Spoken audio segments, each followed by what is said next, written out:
It happened in the Olney section of the city. Tonight, one of the children is recovering at St. Christopher's Hospital, and the other was treated and sent home. Now the search is on for who's responsible. Eyewitness News reporter Kimberly Davis is live in North Philadelphia. And Kimberly, you talked to the children's mother, is that right? Jessica, I did speak with the children's mother, and she is in good spirits tonight because she says things could have turned out badly. Police are still on the lookout for the shooters. We're told one was dressed in all black and the other was wearing a red and white mask, and they're hoping someone will be able to help them identify the two men who shot at children while they were trick-or-treating. The other children that live in a home that were there when it happened, nobody wants to go trick-or-treating anymore.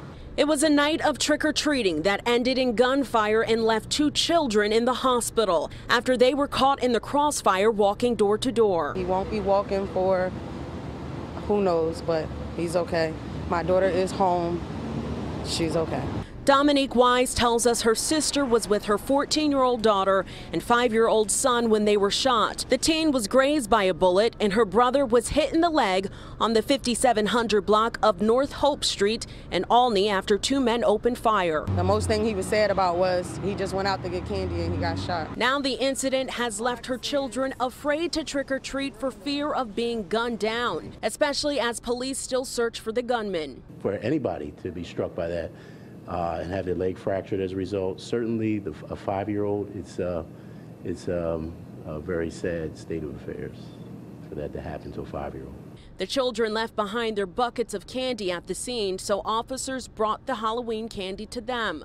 The mother is hoping an arrest is made swiftly. You ruined a bunch of kids' faith in the holiday, and a parent that thought they're trying to do everything possible to protect their children.